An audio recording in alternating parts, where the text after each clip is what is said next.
देश में परीक्षा सिर्फ एक टेस्ट नहीं होता, बल्कि लाखों छात्रों के सपनों का रास्ता होती है। लेकिन जब यही परीक्षा पेपर लीक, नकल और फ्रॉड की वजह से सवालों के घेरे में आती है, तो सबसे बड़ा नुकसान मेहनत करने वाले छात्रों का होता है। इसी चिंता के बीच केंद्र सरकार ने पेपर लीक और परीक्षा में होने वाली गड़बड़ियों पर लगाम लगाने के लिए बड़ा कदम उठाया। 27 जुलाई को केंद्रीय मंत्री जितेंद्र सिंह ने लोकसभा में public examination prevention of unfair means amendment bill 2026 पेश किया। इस बिल के जरिए सरकार साल 2024 में बने एंटी पेपर लीक कानून की और मजबूती के साथ तैयारी कर रही है। लेकिन सवाल है, आखिर इस नए बिल में क्या बदलेगा? पेपर लीक करने वालों पर कितनी सख्ती बढ़ेगी और क्या इससे देश की परीक्षा व्यवस्था में भरोसा वापस आएगा? नमस्कार, आप देख रहे हैं RNTV नेशनल। मैं हूं आपके साथ प्रज्ञा पांडे। पिछले कुछ सालों में देश में कई बड़ी परीक्षाएं पेपर लीक और गड़बड़ियों के आरोपों की वजह से विवादों में रही। बिहार शिक्षक भर्ती परीक्षा हो या फिर 2024 की नीट यूजी परीक्षा, कई मामलों में पेपर लीक और संगठित नकल के आरोप सामने आए। इन घटनाओं की वजह से कई परीक्षाएं रद्द करनी पड़ी, दोबारा एग्जाम कराने पड़े और लाखों छात्रों को परेशानी उठानी पड़ी। इसके बाद सरकार ने साल 2024 में public examination prevention of unfair means act लागू किया था। लेकिन सरकार का कहना है कि समय के साथ पेपर लीक के तरीके भी बदल रहे हैं। अब इसमें सिर्फ कुछ लोग नहीं, बल्कि कई बार संगठित नेटवर्क, निजी एजेंसियां और तकनीकी सिस्टम से जुड़े लोग भी शामिल होते हैं।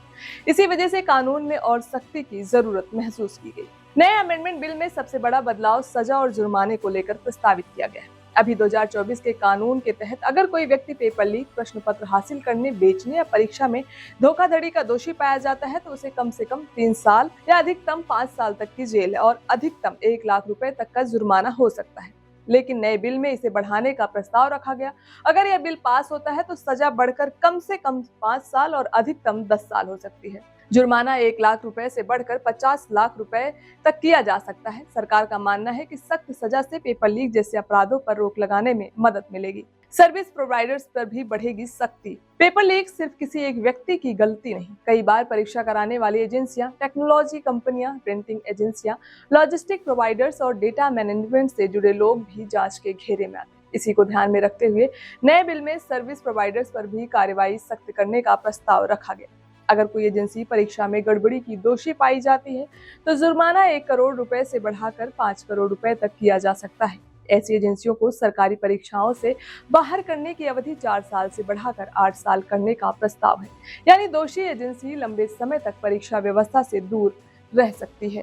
सरकार का कहना है, कई बार कंपनी का नाम सामने आता है, लेकिन असली जिम्मेदार लोगों तक पहुंचना मुश्किल होता है। इसी को देखते हुए नए बिल में कंपनी के डायरेक्टर, सीनियर मैनेजमेंट और जिम्मेदार अधिकारियों पर भी कार्रवाई का प्रावधान सख्त करने का प्रस्ताव है। अगर जांच में किसी अधिकारी की मिलीभगत साबित होती है, तो सिर्फ कंपनी नहीं, बल्कि संबंधित लोगों पर भी सीधी कार्रवाई की जा सकेगी।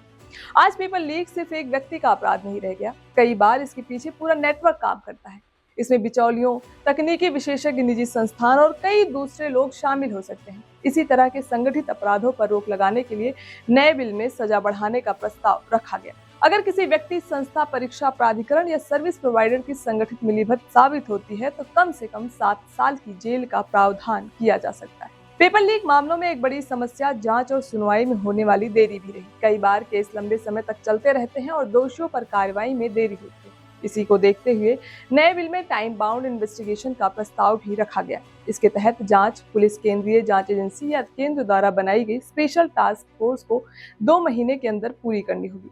इसके अलावा राज्यों और केंद्र शासित प्रदेशों को हाई कोर्ट की सलाह से स्पेशल फास्ट ट्रैक कोर्ट बनाने का प्रस्ताव है। इन अदालतों में रोजाना सुनवाई होगी। चार्जशीट दाखिल होने के 3 महीने के अंदर फैसले देने की कोशिश की जाएगी। अगर किसी फैसले के खिलाफ अपील होती है, तो उसका निपटारा भी 3 महीने के अंदर करने का लक्ष्य रखा गया है। फिलहाल public examination prevention of unfair means amendment bill 2026 Lok Sabha में पेश किया गया है। अब इस बार संसद में चर्चा होगी और दोनों सदनों में मंजूरी मिलने के बाद यह कानून बन जाएगा। लेकिन बड़ा सवाल अभी भी वही है, क्या सिर्फ सख्त कानून से पेपर लीक रुकेगा या फिर परीक्षा व्यवस्था में तकनीकी और प्रशासनिक सुधार भी उतने ही जरूरी होंगे? इसका जवाब अपने कमेंट में जरूर दीजिए। फिलहाल के लिए इतना ही। खबरों के अपडेट्स के लिए जुड़े रहें RNTV नेशनल के साथ।